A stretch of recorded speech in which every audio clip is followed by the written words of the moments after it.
Hi, and welcome back to ManaTutor MTG Draft. In today's episode, if you didn't see our earlier episode on the draft that we did, that's a trophy draft, and our last episode we had that, take a look at that. It's an interesting draft for both strategy and for setting up gameplay. We haven't done a strategy video on gameplay or gameplay breakdown yet, and that's what we're going to try to do in this episode today.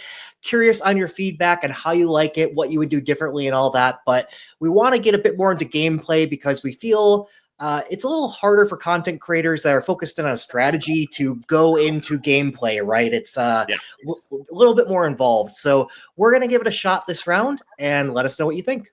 And in this game, we'll be reviewing my gameplay against MTGNerdGirl, where I have Rakdos with a splash for Haunt the Network, and MTGNerdGirl is playing Boros. Let's give it a look.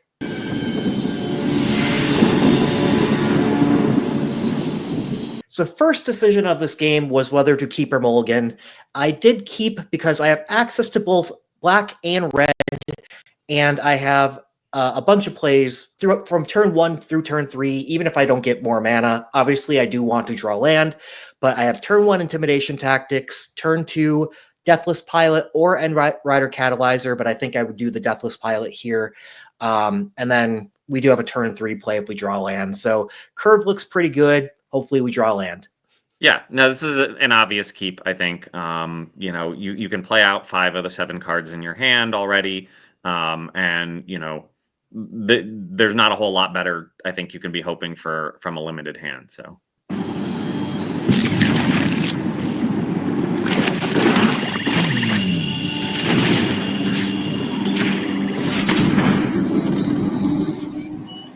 All right, so here we get our first interesting decision of the game. We see what I wish Intimidation Tactics could get in Chandra, but it's not a viable option. We have the Cloudspire Coordinator, we have a Daring Mechanic, we have a Pro-Catcher Specialist, and a Cloudspire Captain. I will kind of talk through this a little bit as I let this run so people can see the cards a little more. But I'm looking through the cards a bit and considering doing the Cloudspire Captain because I'm trying to think through what Chandra, like how to limit Chandra's power. And there are 2 cards that work really well with Chandra. It's the Cloudspire Captain and Cloudspire Coordinator. So I take a bit to debate between those. I end up going with the Cloudspire Coordinator, and that's because I am more scared about MTGNerdGirl getting 1/1s every turn with Chandra, that 1/1 pilots and crewing all her vehicles that she creates with Chandra, rather than the +1/+1 ability on the vehicles because only 1 gets crewed automatically per turn. I also didn't want her to be able to scry 2 immediately as well as setting herself up for future turns. And so I think I made the right decision here, but I definitely could see Cloudspire Captain being an option. Yeah, I think this is a tough call. And for all the reasons you identified, I probably would have taken the captain here, if only because that's the one card that I don't immediately have an answer to on the board, right? All of your other creatures, I mean, I guess you have the 3/1 that can kill it, but it's everything else can basically kill any of your creatures can kill the Cloudspire Coordinator and trade favorably, right? The Deathless Pilot can trade, and then you can bring it back later. The what was it? The Mutant Surveyor can trade, and then you can when you get max speed, you can exile it to draw a card. So I kind of looked at that and I was like, well, I could see a case for letting the Coordinator come out.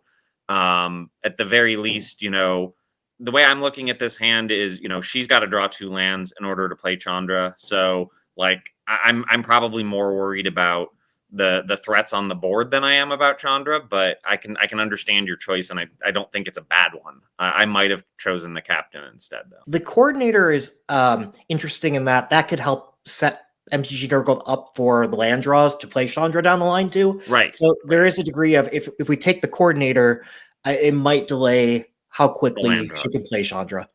Yeah, no, that's also very true. So again, I think it's like a coin flip. Another interesting angle. I don't think it would be the right choice, but I could see a case for the daring mechanic, just because long term that can, if you don't have any direct removal in your hand, and long term being able to put all those +1/+1 counters on things could potentially be a huge threat. So just, I don't think that would be the right choice in this case, but I could understand it as well, just kind of given your hand and the lack of removal you're packing right now.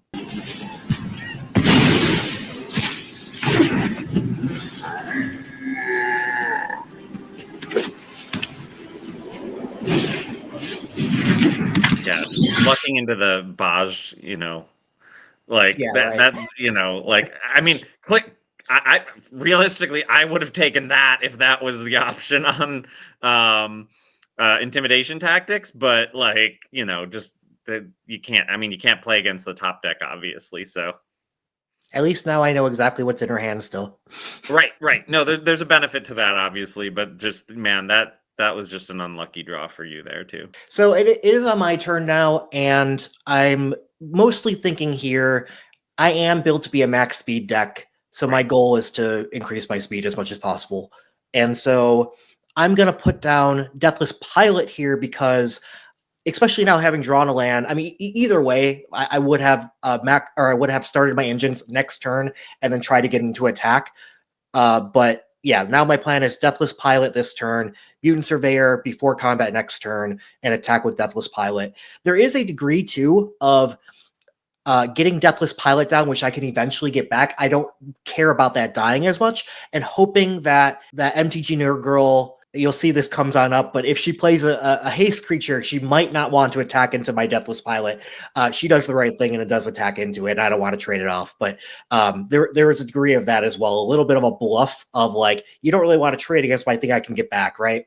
Yeah, and I mean, the Deathless Pilot's just a better pick here, right? Because um, you know, she can exert Baj on her next turn and create a 1/1, and then the catalyzer just will die into it, right? If it attacks in. So the Deathless Pilot is definitely the right play.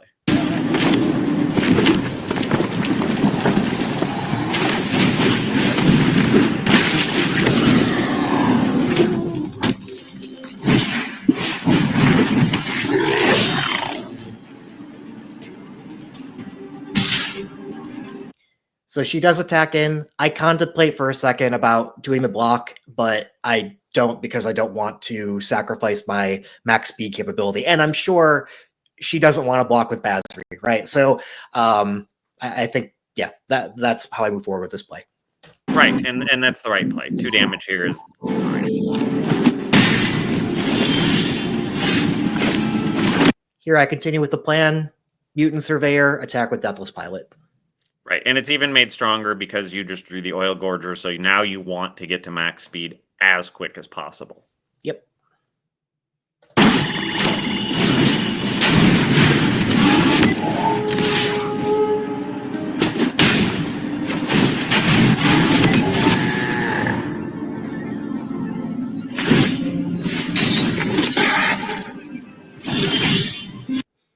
All right, so MTGNerdGirl is stuck on lands. We know that. That's good news for us. Excellent. We draw into our 4th land. Good news for us. Here, my plan is to attack in, Pump Surveyor, and plan to play End Rider Catalyzer right after that. Yeah.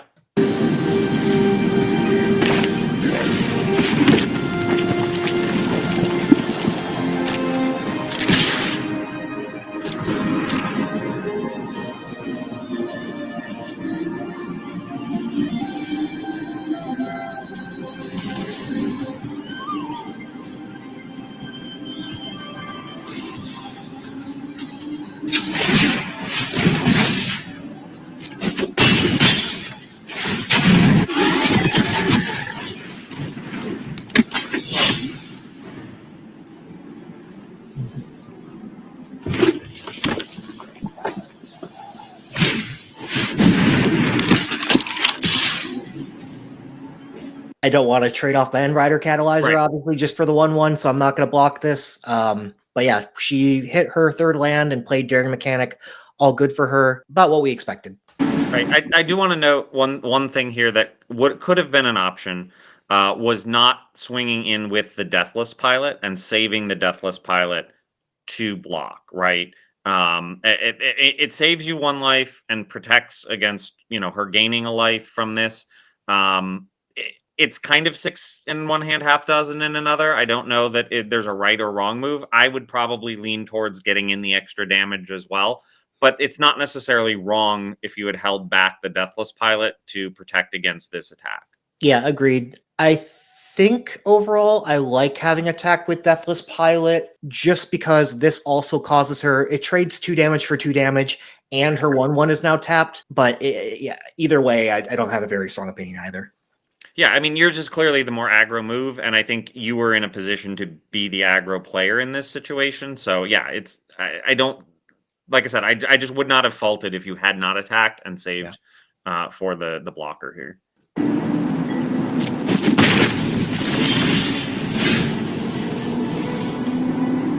So now this is a turn that I think I played wrong. I'll play it out and then comment on how I think I did it wrong.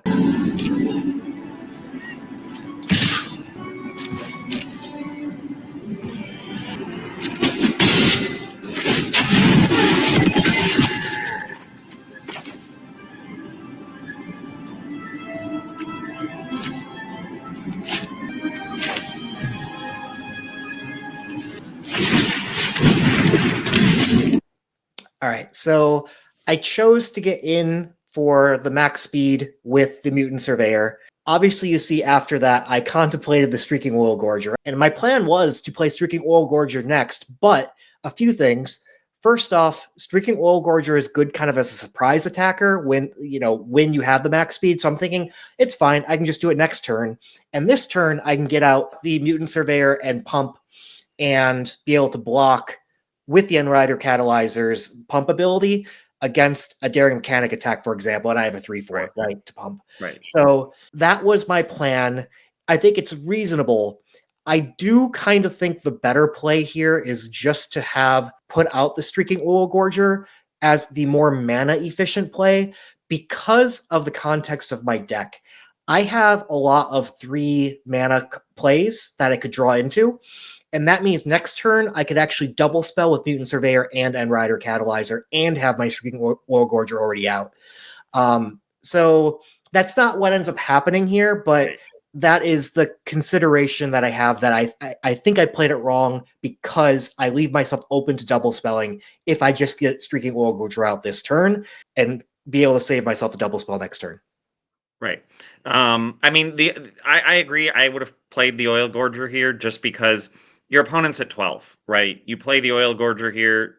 She's on a 4-turn timer. I mean, obviously she's got the life linker. Maybe it's not exactly 4 turns, but you essentially put like a hard clock on the game because unless you've seen you know what half her hand looks like still. You know that well, she may have removal in those 2 cards or she may have a flyer in those 2 cards, but like the fact is you have a lot of board knowledge of what she's got, and so the Oil Gorger is just a faster way of ending the game, I think, here. Plus, then if she does have removal in her hand, she's playing that on her next turn probably and not Chandra, right? And so you're potentially delaying the Chandra if she has to use removal on the Oil Gorger there, because I mean, if she doesn't remove it, like you're just doing a huge swing every turn, and like her tiny little creatures are not going to do much to your life total at that point. For me, that's why I would have played the Oil Gorger here, because you know that if she draws a land, she's going to want to play Chandra, but if she has removal as well, it's going to be a very tough choice because she's going to kind of have to get rid of the Oil Gorger. Yep, agreed. Part of my decision also to hold off on Oil Gorger was to surprise the Chandra, right? Like, if she plays Chandra next turn, I can come out and swing and knock down Chandra's loyalty. But to your point, it's not necessary to wait. Like, the playing of the Oil Gorger up front will either delay her from playing Chandra anyway, which benefits me, right? I agree. I played this part wrong. I mean, I don't think it's wrong necessarily. I mean, I think there are multiple ways you can take it. I would have played the more aggressive move, to like the more threatening move. Because right now, you've got 4 creatures, she's got 4 creatures. Theoretically, she's got blockers for everything you play. she's not as worried right now. I always like to do the move that I think is going to worry my opponent more, because I think then when people get worried, they misplay.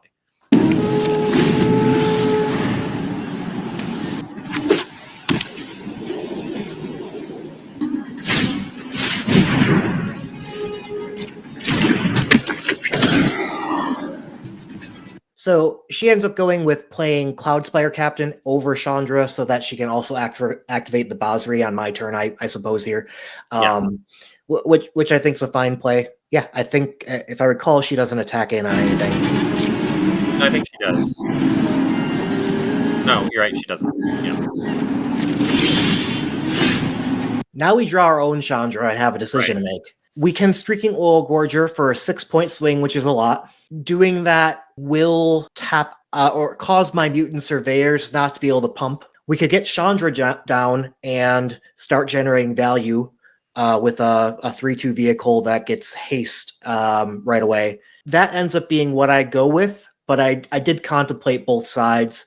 Basically, I chose Chandra because of that extra card advantage. I figured more what's going to matter is who has the most resources, like most games in Aetherdrift do. And so if I get my Chandra out before she does, ultimately I have a bit of an advantage there. The Chandra does keep also the 2-mana open to pump Mutant Surveyor in case she decides to attack in. I would have considered doing Streaking Oil Gorger if MTGNerdGirl, if I had her on, say, maybe a 2-turn clock, because I can just go attack in. But I have her right now on what's maybe a 4, if not more a 5 or more turn clock because of the 1/1 lifelinker and Basri around. So I think I made the right play based on card advantage, but a 6-point life swing is admittedly big.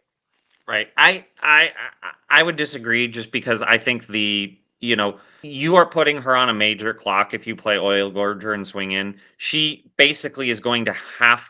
I mean, she's going to have to find a way to attack in and leave herself vulnerable potentially, because otherwise you are, or find a way to kill the Oil Gorger, or get a flying blocker or something like that in order to stop you. And so, again, I think that to me that's the more the scarier play, right? Like, you play Chandra, you get the 3/2 vehicle. Okay, you can swing in with that, but she's got blockers, and she can create another, chump blocker whenever she wants, and she's going to start getting her own, Chandra out next turn. I just think that the thing that she doesn't have a counter for, right, that of right now, is the Oil Gorger, and you play that here, you go from 17-12 to 29, right, in terms of life totals, and she's sitting with, even if you count that, she's got Chandra in hand and what she can swing with, that's 8, 9, 10, 11 maybe that she can swing in with, but then she leaves herself completely open, right?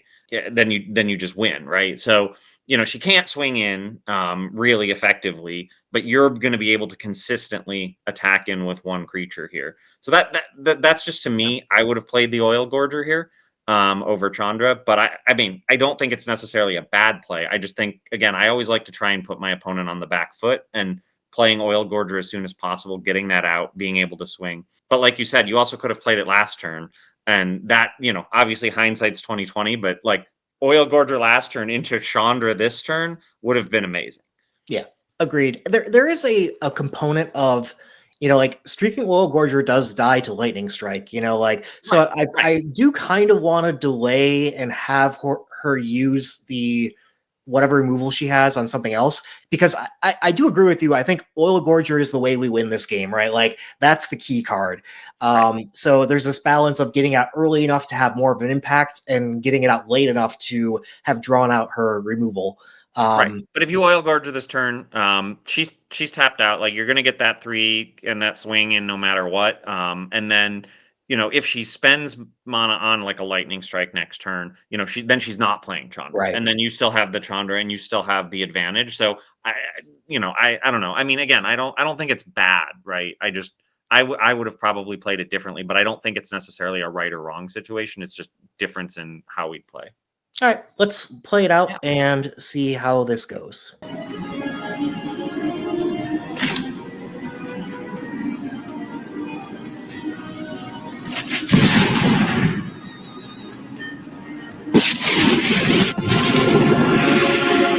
Ready and set, so let's go!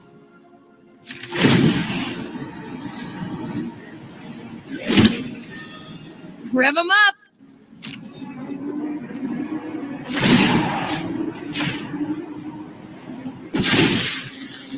We can go even faster.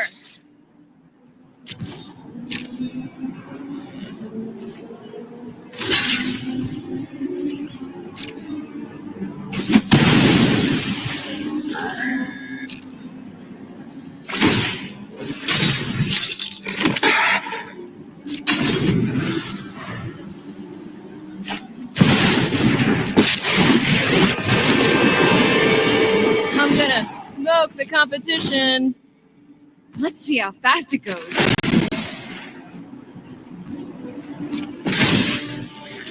Push it to the limit.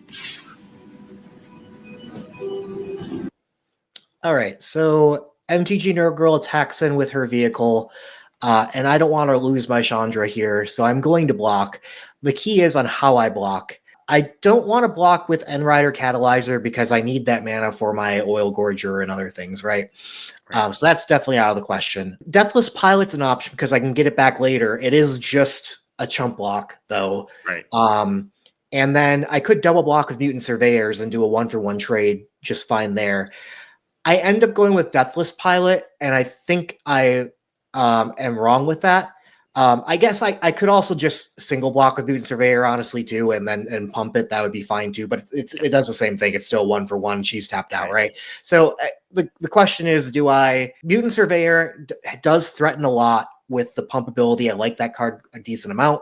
Whereas Deathless Pilot is just kind of sitting around.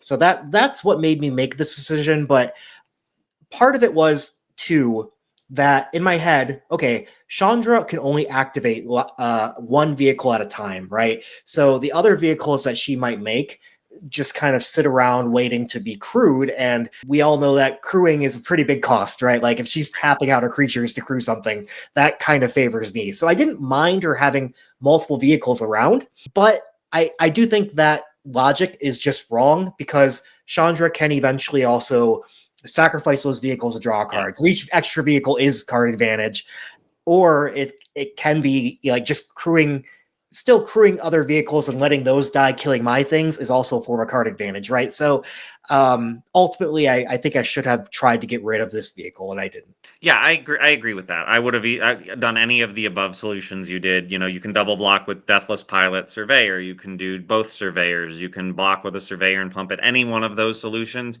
that would kill the vehicle, I think, is the optimal choice here.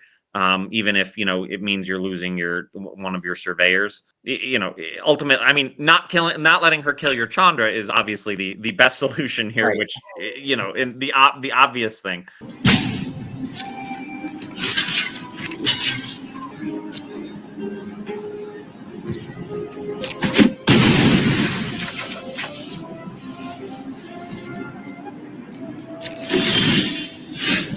So here I draw to Grim Bauble, which is interesting. I know I'm playing Streaking Oil Gorger, and my plan is to attack the Chandra because we're still... Maybe if I had played Streaking Oil Gorger earlier and gotten down to a little bit more of a clock, this could be a different consideration, but I definitely don't want Chandra to sit around for 4 turns creating a ton of value. I am going to do that for sure, and I'm going to at least me enough mana to Grim Bauble something. I want to Grim Bauble the Basri. That's creating 1/1 lifelinker every turn. Every other turn. Every other turn, yeah.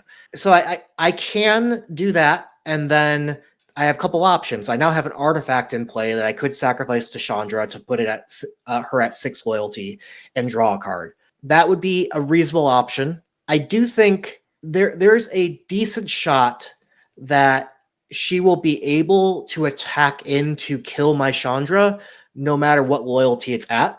And I want... But if she does that, she leaves herself completely open because you're going to have blockers. Not really if I play all that, right? Like, I have 2/3 blockers, and I still don't really want to get rid of my Endrider Catalyzer, which is almost all my mana at this point, right? Like...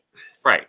No, well, it's going to be tapped because you're going to need the 6 mana, so that's going to be tapped no matter what. Yeah, right. So all I have open there then are the Mutant Surveyors. I could kill the 1/1s. I can block Cloudspire Captain. She's going to have a 4/3 there that she can also create another 4/3 in crew as well. I guess I feel very open to the fact that Chandra is likely to die. And so I want to create as much value as possible. And so I decide to create the 3/2. But yeah, what do you think? What would you do here?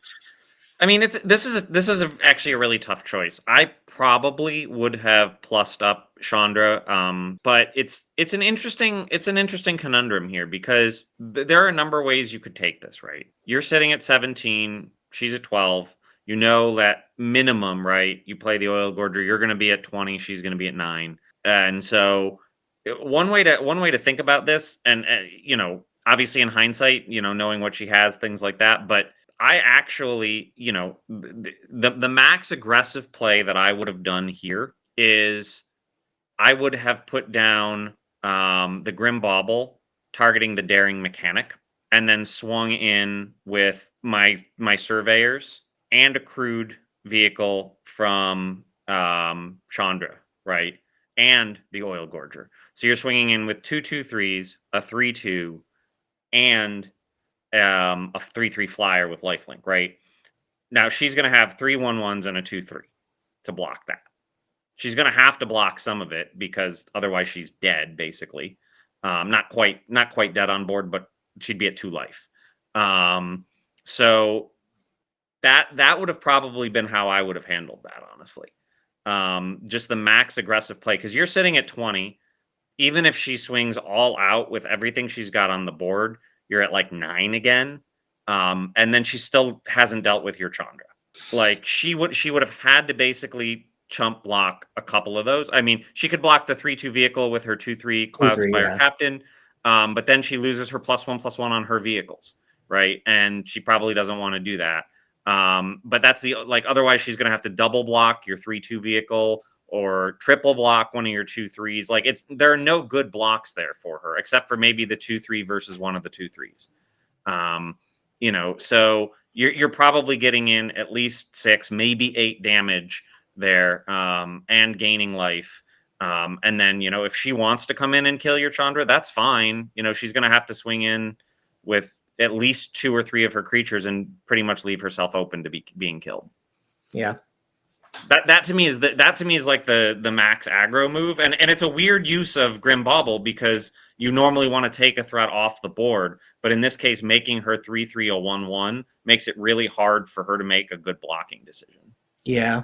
But I mean, again, I think there's a lot of ways you could play this. That's just my look at it with having more time to think. I don't know that I would have made that decision in the heat of the game. I mean, obviously I've had some time to look at this video, watch it a couple of times, think about how I would play it through.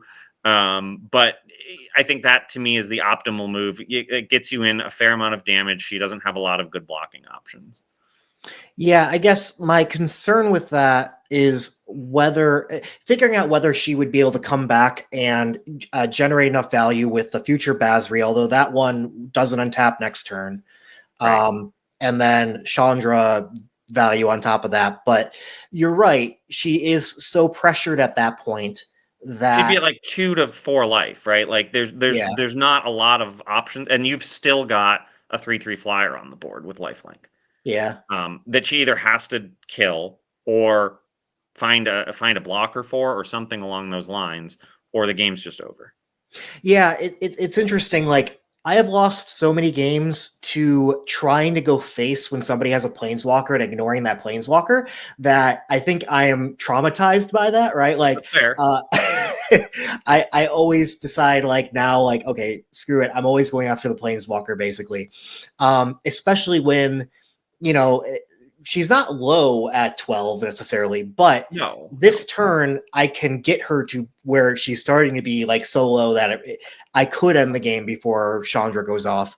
And so, yeah, seeing that situation, I think this is the type of thing that I need to do to level up on my games. It's hard, like obviously doing this with the benefit of hindsight, right? Spoiler, she doesn't have removal in her hand for the Oil Gorger, so it's easy to, hindsight this a lot, but because you could make that big swing, and then maybe she's got a lightning strike in hand for the Oil Gorger on her next turn, and then you've overcommitted. But But I don't think, I think it's the right move still. Just because I think you want to try and like the longer the game goes right now, the more it favors her because she's got the ability. She's got a Chandra, you've got a Chandra. They kind of cancel out, but she's got the Basri, so that generates that extra 1/1. She's got those ground life linkers. Whereas you have the ability to strike quickly, with the Oil Gorger, and end the game. So Yeah, it's interesting because I do see it slightly differently on this is the classic like who's the beatdown question, right? And red white does typically beat down, even more so I'd say than black red in a lot of cases, especially my version of the deck is a more mid-range to later type of deck with like Haunt the Networks and Streaking Oil Gorger type of thing. But in my mind, like if the game goes long, Streaking Oil Gorger is going to win it out, right? Now, it's true, she could have removal. If the game goes long, she finds something to answer it. Right. That's a problem for me. But also with the Haunt, like I'm used to winning games a lot of the time with Haunt the Network. So I'm also kind of like want the game to go a little bit longer to get into my blue to be able to cast Haunt the Right. Network and do that thing. I mean, how many? I guess I don't. That's the other thing. I don't know how many blue sources you have in the deck. So the odd. What are the odds on drawing that? Yeah, I there's think 4. Okay. Still, though, I do find it interesting to these type of questions, right? Right. I will say I did think about putting the Grim Bauble on the Daring Mechanic and trying that out, and then I'm like, in the limited time I had, I'm like, no, your rule is answer the Planeswalker. So that's fair. what I took. Yeah, no, and it's I don't think it's so many of these are like they're not black and white decisions. They're not right and wrong. And like I said, I'm making some of these with the benefit of hindsight. But that's what occurred to me when I watched the video for the first time. I was like, I probably would have been more aggressive here. I mean, this could have been the second turn you were attacking with Oil Gorger, right? So Yeah. she could be going to 6 if you'd played it last turn, or even the turn before, right? And you wouldn't have gotten the attack with it, but Right. you could have played it potentially. So I mean, there's a lot of ways to consider it, but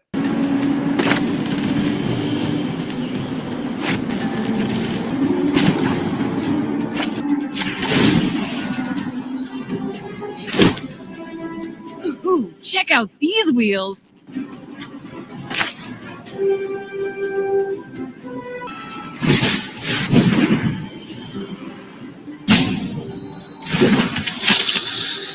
Here's where I'm reconsidering the Grim Bauble move, right? Like, should I do it now? And yeah, but No breaking till the end.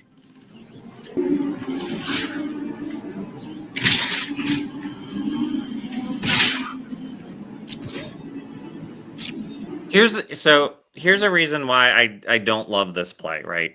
If you get her Chandra to 1, it doesn't really change much, right? She'll still get a second vehicle. And if you had a way, if you knew you could kill her Chandra here, that I think that would be one thing. But the obvious move here is just to block with one of the 1/1s, right? And then take 3 to the Chandra. And so this is one of the reasons I don't like it. Like it feels like a wasted attack because she's still getting another vehicle next turn. And you're not really generating any value towards winning the game necessarily. I mean, killing her Chandra next turn is not a bad thing, but it just I think I don't like the move just because you're not getting the kill on Chandra this turn. yeah. I'm a fan of trying to kill my opponent as fast as possible. Me too, generally. But yeah, in my head, I didn't need to with the Streaking Oil Gorger and accruing value over time, and my blindness of like kill the play unless it's a very close to done game, kill the Planeswalker.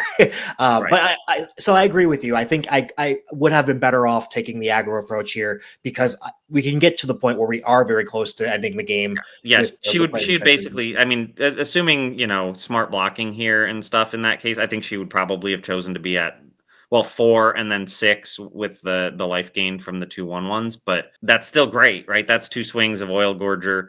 And sure, she's going to have an attacking next turn, but she's not going to have an extra thing to crew the second vehicle with. So I mean, I think there's a lot there. Right. There's a lot of you get a lot of value out of that play. Agreed.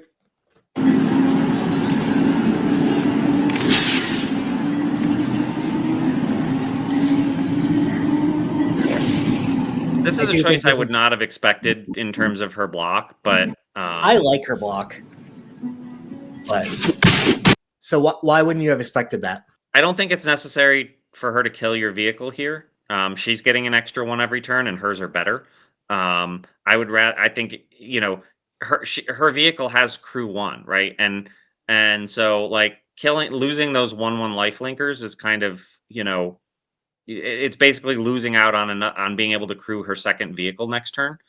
So I would have kept one of the 1/1 life linkers alive just for that ability, to be able to crew the second vehicle next turn, even if it means not killing yours here, because you've only got 2 blockers at this point. So she gets 2 vehicles, a 3/3 and a 2/3 to come in. That's like she's leaving herself very open. But like she needs to deal damage to you next turn. And so I think just saving one of her 1/1 life linkers here would have been a better move. But yeah, I guess I kind of see this as the inverse decision of what we talked about previously with the Mutant Surveyor versus the Deathless Pilot, and I chose the Deathless Pilot to die. So, yeah, I don't know. I like her killing my vehicle because I think it's valuable enough to me, that vehicle, but I see either way. I mean, yeah, not right or wrong, just differences in how you approach it. Yeah. Here's one thing that waiting to play, if you're not going to play the Grim Bauble on the daring mechanic before, waiting until after combat is absolutely the right move here, right? Because she probably would have blocked it differently if you had played it beforehand and tried to save one of those 1/1s as opposed to losing both, because she thinks she's going to get more from the Basri, but you're about to kill it. So yep.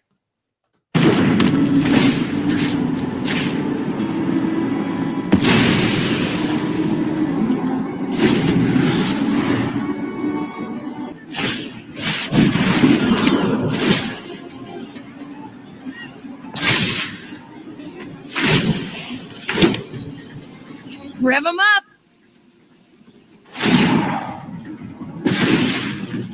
We can go even faster. All right, so she attacks in.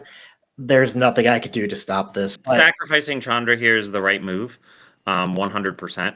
I actually don't like the fact that she put both of her counters on the vehicle here. I would have probably spread them out, even if it means that you could, in theory, double block the vehicle, because I don't think a competent player is going to do that and choose to 2-for-1 against a vehicle that she's going to be able to replace every turn. So in my mind, I think the better move would have been to spread it out across a couple of things, particularly maybe even the cycle that she just played. Or no, it's other vehicles, so you can't put it on the cycle. But I maybe would have put it on the 2/3 or something like that, just to make it a little bit beefier. Against like attacking in with your catalyst, something like that. But hey, I mean, this is fine. You're obviously just going to let Chandra eat it to the face. Yep. Sure.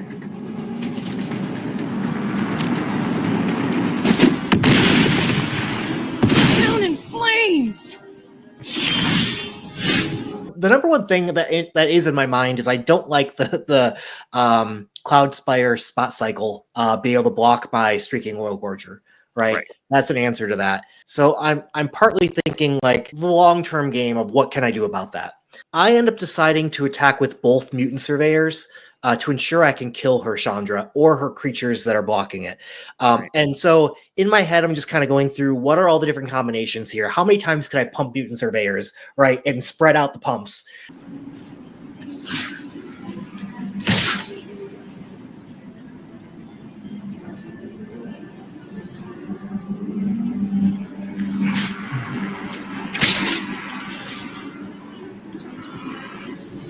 So here's something like, again, I don't think this is a right or wrong. I probably would have only swung with one towards the Chandra and then one towards her. I think the reason for that is I think she would at 14 she lets the one towards her just go through, and maybe double blocks the one that goes towards Chandra, um, forcing you to either pump or just lose it. But that way, I think you get the max. You would potentially get the max value here because if I'm her right here, right now, I just let it go. Right, I let it go. I let Chandra die, and then you're not spreading your damage efficiently. And this way, if you done 2 to her, and you basically then force her to make a tough decision. Like, do I let the Chandra die? Because now it's like when she attacked you with the 6, the obvious answer is to let the Chandra die, and you want to make your opponent make tough decisions and tough calls. And I think this one here is not a tough call. Yeah, I don't know. I do think she values a lot the additional turns of Chandra, and I think that is pretty valuable. It is, but in this case, like, she has limited blockers, and you're threatening to be able to pump 3 times on, split between them. If that's me, right, I would, if and both are going towards the Chandra, I would just let you overcommit your damage, and like, say, okay, well, you just wasted 3 potential damage on something. Yeah, no, But I hear you. I think this comes down to, again, like, perspectives on planeswalkers, right? Like, how right. much does it really matter? You're right. Like, No, just I, taking I, it I don't means I that, don't yeah, disagree with attacking the Chandra when it's at 1 here. I just probably would have swung 1 at her and 1 at the planeswalker, because I think she'll let one of them go through, and then that way you're at least dealing some damage to her as well. And then whatever if you can pump that 3 times, it's a 5/6. You know, mm, based on what she's got on her board, she's probably losing. She's losing at least 1 creature, and you get to pick which one you want it to be. You know, so in that case, I don't know. I think it's the better choice, but um, I don't know. It's a tough call. It's a tough call. yeah, I still think I like attacking both on the Chandra here, but again, that is just my preference to get rid of the planeswalker. Right. I do think, but I agree with you. Had I been in the situation of, like, having just attacked the face many turns ago, I liked that better than Right. than attacking Chandra. But Your here, I opponent could be at think I do 4 like right it. now or something like Yeah, that. yeah. Like, She, like me, is valuing the Chandra a lot by these blocks right. that you're about to see. Um, Yeah, I mean, again, if this was me, I let the 4 damage go and I let Chandra die here. yeah. I'm not sitting on enough of a board that I feel comfortable, like, throwing stuff away, like 2 things away here.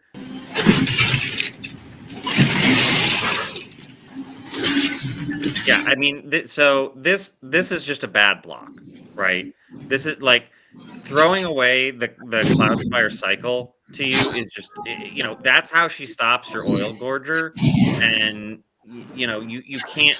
That should absolutely not happen, right? Like, I agree with you, but I don't think this is absolutely horrid either. Like, I will say this is the only way that she can trade basically a 1-for-1 and kind of a 1-for-1, in that Chandra survives and that she can make a 3/2 next turn, right? So in a way, this is equal trades across the board. And that's the only way I see that she could do that. The thing is, the equal trades I don't think are actually equal, like the one for No, they're one. not, because you have a 3/3 flying lifelinker that now can get in Right. because she has sacrificed her 3/4. Now, again, I don't know what she has in hand. I don't think we see, like, through the rest of the game, all of the cards that she has in hand. Maybe she's got an answer to the Oil Gorger. If you do, this is not a bad play. But it, to me, like, it doesn't make a lot of sense as a block. I would have just let Chandra die if it were me, on the defense here.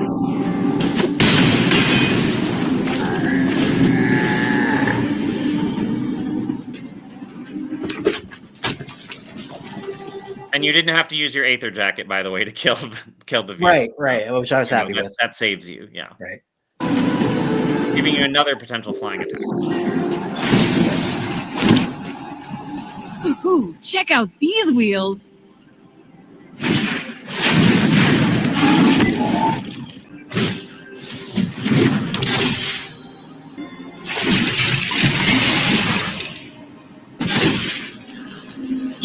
So she made a punt there, but I punt all the time. So like this is not any kind of call out. It was like a misclick or a misunderstanding. Clear, her 4/3 vehicle doesn't have haste because you have to use the Chandra ability Chandra on the one that, yes. that has summoning sickness. So she could have attacked in with a 4/3, but she clicked wrong. So right, yeah, she crewed the 6/5 with it instead of crewing the 4/3 with it, and then you crewing the 6/5 elsewhere. Yeah, I don't think it makes a difference in the game, but it might.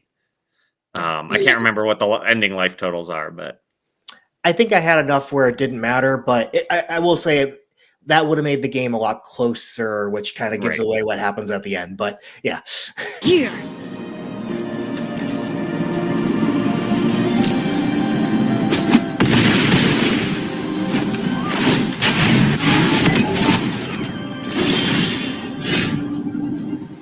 Okay, so here I draw into Mutant Surveyor. My goal here is I can kill the Chandra, like my goal has been for a long time. So I'm going to do that at this point. And then I'm going to double spell with Mutant Surveyor and Aether Jacket. Yeah, it's a pretty straightforward turn. Right. Yeah, I don't think I mean, there are certainly other plays you can do, but they're all suboptimal. Right.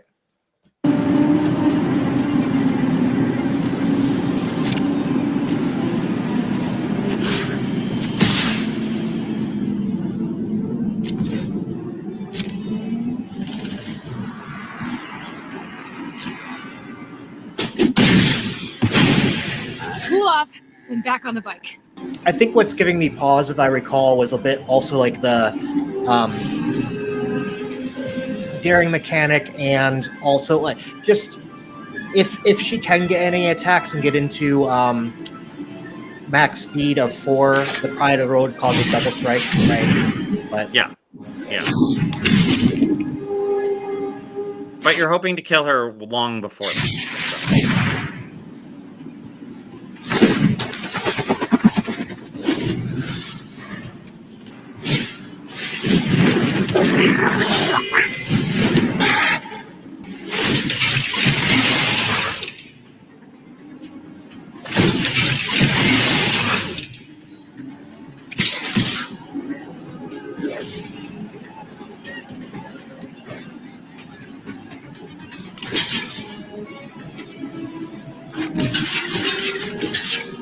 I go for the double block just to have a 1-for-1 effectively here and save 4 damage.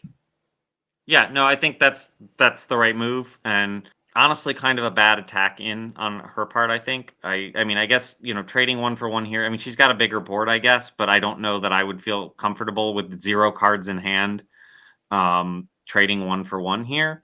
Particularly because it's not really. I mean, it's kind of a 1-for-1, but it's like you had to crew that vehicle to attack in with it, and that has cost on the defensive side. Like right now, she's sitting with 3 blockers. But like that's not. I don't know. I don't know that I would have attacked if I was her with the 4/3 here. But it's good for you because you're glad to trade 1-for-1. I think from her perspective, she's probably thinking that I'm fine trading a 4/3 for a 2/3 when my vehicle has a crew cost, right? So like, there is some value to that. I don't think she's that scared of my attacks next turn outside the flyers, right? Right. Well, you're swinging for 5. I mean, that's pretty Yeah. significant with 14 life, right?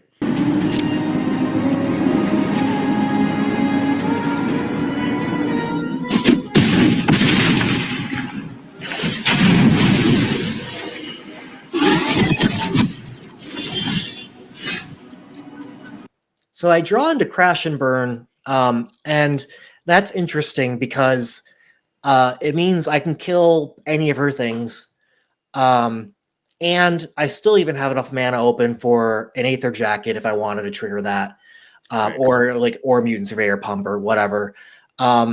So my plan here is to just attack with my flyers, like we just said was good, regardless. That's purely right, I think, especially because the Aether Jacket has Vigilance. And then it's just interesting what the play comes down to on her turn. So I'll let this run through that, and then we'll talk about what to do on her turn. Right.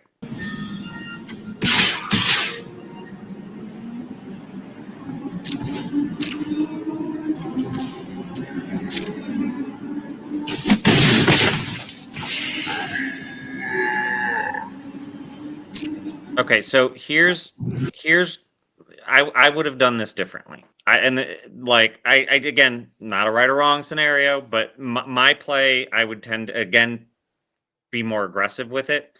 She was tapped out, had basically had no cards in hand. I would have used Crash and Burn on the Daring Mechanic so that she can't get a +1/+1 counter in response, or like however you use it. And I would have activated Aether Jacket on her 6/5 vehicle post combat. You know, you had the mana to do both. That leaves her with 3 creatures that all have power 2, basically, or 4 creatures that all have power 2. Um, your your mutant blocks all of them, or any of them, and you're potentially taking 6 if she decides to swing all out, but she can't because then she's just dead. So you end up really in a really safe position in there, and she's top decking, right? Like she has no cards in hand, nothing, and to me that's the better thing. You've now let her draw into something, and she's got all her mana up, so like whatever she drew might be able to cancel out your Crash and Burn. You can't activate Aether Jacket on her turn. So I would have probably dealt with especially the 6/5 vehicle on your turn. In general, I'm a decent fan of playing the removal spells on your turn before they can respond to anything, right? So like, I can see your point on the Crash and Burn. I did kind of want to see like how she attacked and what she was planning on doing to be sure I could Crash and Burn what mattered. The Aether Jacket I didn't want to do now because I can block and then tap and pay it and kill something. So and You can only activate it as a sorcery, I believe. No? is that true? I believe so. No, it's activated only as a sorcery. So yeah, what I was going to plan on doing, I didn't end up doing this clearly because I did it wouldn't let me. Right. But yeah, my suggestion was going to be to do the Aether Jacket thing on their turn. So yeah, this is also why I haven't played enough Aether Jackets to know that, I guess. So, I like the card a lot because it's a pretty useful, like, you know, get an attack in with it and then blow up something your opponent has. But like for five mana, basically like deal 2 damage, blow up target artifact, which is I think a pretty good trade. But you know, like, yeah, I would have blown it up on your turn and then, you know, gotten rid of her 4/4 because she's not at max speed yet, so she can't bring light wheel enhancements back. And in order for her to get to max speed, she really has to put herself at like significant life risk to attack in at that point. So.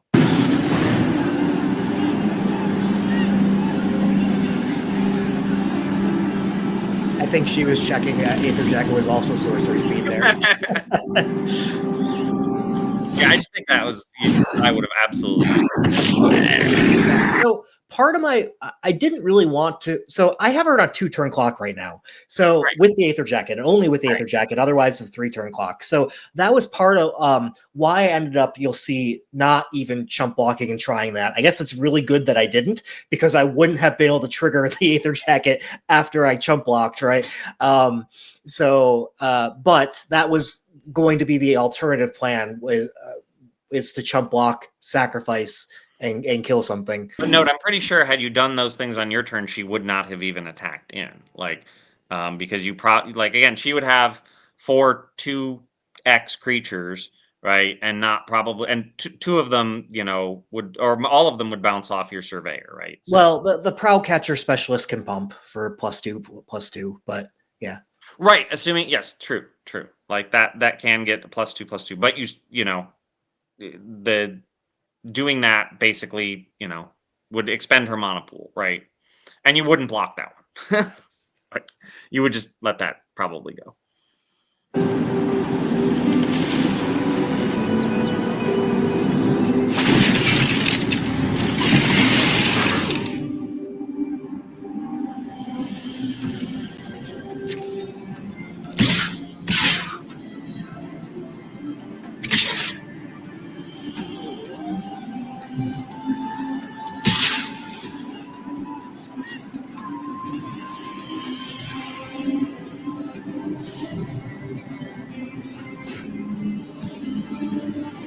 All right.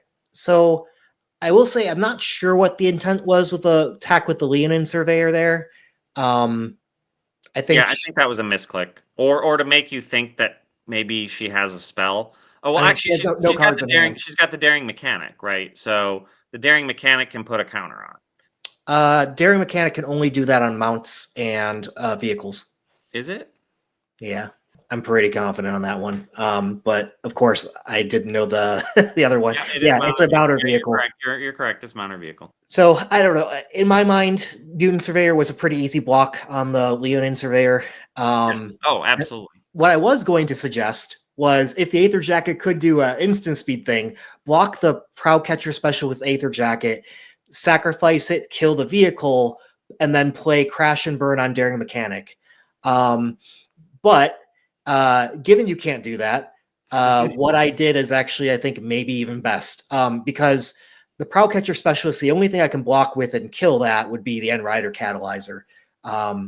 So this is what I do.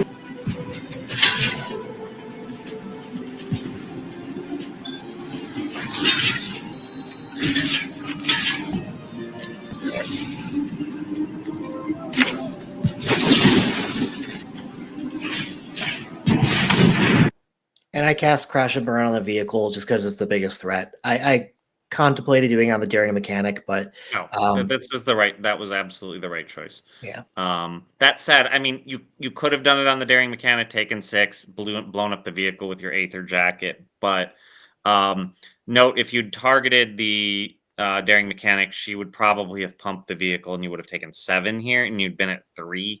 That's not a great move. So here, being at 6 is much better. Yeah.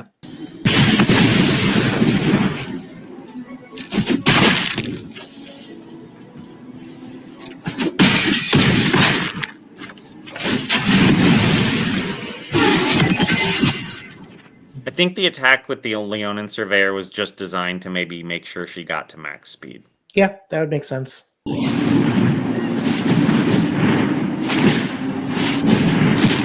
Well, but now she also gets to draw the card too, which is the other reason to attack with it, right?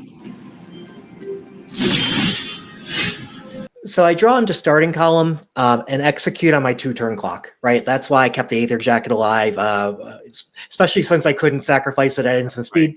Right. But that was why. And yeah, I just play starting column, and we'll see how that 2-turn clock works. But you are now very much looking at, like, you're also on a clock, because I mean you have, you're gaining life and she's not, in theory, but the crackback, the threat of a crackback is real now, especially with Pride of the Road.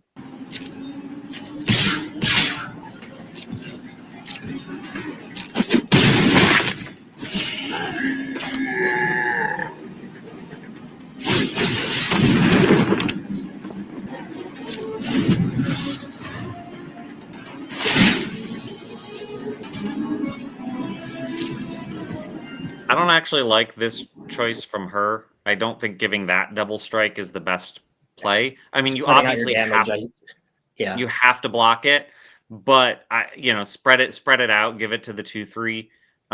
It makes it so you really can't block it with even your Mutant Surveyor. So yeah, I mean, I don't know. I don't love that choice there. I mean, I think ultimately she saw she had no way to win. That's what it comes down to. Like, if I block, maybe I forget that that's double strike or something, and then she finds a way to win, right? I think that was probably what went through her mind. Maybe, right, but I mean, yeah, she probably realized she had no way to win if she didn't draw into removal or something like that for the Flyers, but. And there's the all-out swing that you can easily, I'm thinking through, like, what could her option, like, I know my plan. I guess I'm wondering, is there anything she could do that would cause her to win here? Giving the double strike or trample, but it's red-white, right? So there's very little that does that. There are a few cards that can do that, but.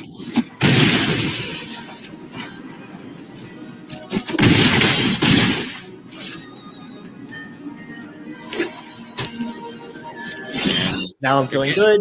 Yep. And so, yeah, now I'm definitely feeling good. Right. Yeah, so we came out with a victory. Right. To note one thing that if you go back to the end there, one thing that you could have done to be extra safe was block with the Aether Jacket. Because you had the starting column out, you were going to be able to play Haunt the Network. And so blocking, just to make yourself super safe, they're blocking with the Aether Jacket and saying, okay, I don't need this to win. Would have also worked out, right? Because you were going to gain a lot of life with that. Like you had the starting column and you had you were going to get the 2 Thopters, right? So you were going to gain at least 3, and she was going to lose 3 from the Haunt the Network. Yep, that's fair.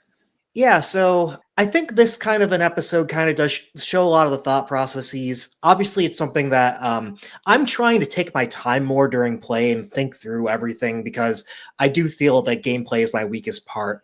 Those questions like, correctly identifying who's the beatdown and what matters about this game. I think I correctly identified Streaking Oil Gorger mattered, right? And I think that to MTGNerdGirl, like, her answer to that, I don't think she valued enough.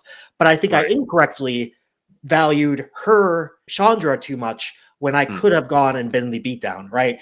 So yeah, I kind of want to at some point come up with like an algorithm of like, here's what you should be thinking through. Like in my head right now, my algorithm is more like spend as much mana as possible, like view that play first. How does that look?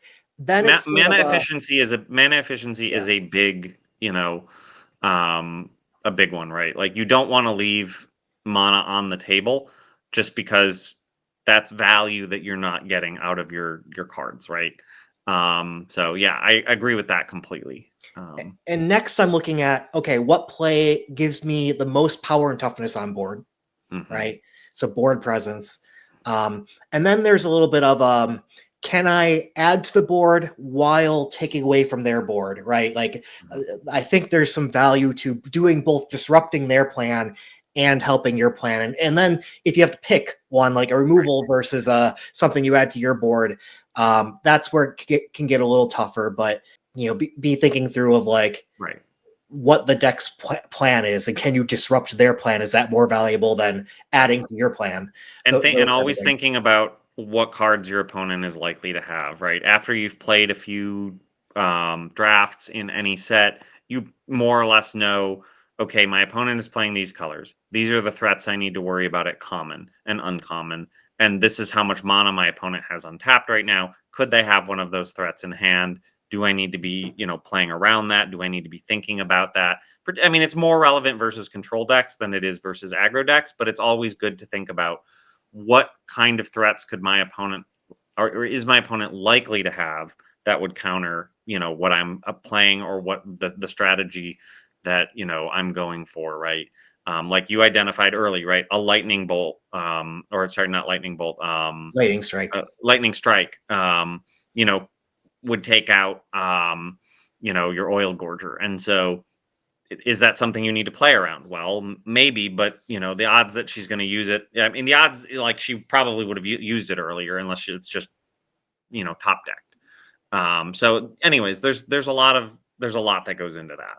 Yeah, sometimes I feel I play around things too much too. Like, they're not always going to have what you think they could potentially have, right? And so just make the play off the information and where possible, don't give them time to like draw into the lightning strike, like the aggro plan, like the way to counter that's why I was like, that's why I was like, I would just play the oil gorger and go for it. Like sometimes she's going to draw the lightning strike, but if you give her 7 more turns to draw the lightning strike, it's just more likely versus 4 turns or whatever that it would take. So I mean, it worked out, right? It worked out in the end.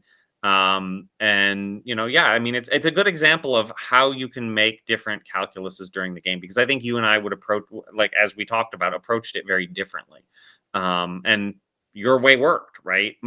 My way might have worked. It might not have, right? Like, who knows? It's hard to say. But at the end of the day, like there are multiple ways you can approach every single game.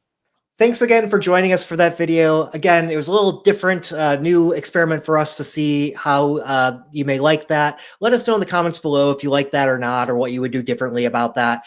Also, remember, we are trying to get to 1,000 subscribers. So please, if you haven't and you view our content and like it, hit subscribe. Otherwise, if you're already a subscriber, don't forget to hit the like button down below. And we will see you next time when I think I'll probably be going over a draft by Jim Davis. We'll see what we got up next. And then before too long here, we're going to get into Tarkir Dragonstorm. Stay tuned for that, and see you then. See you in the next one.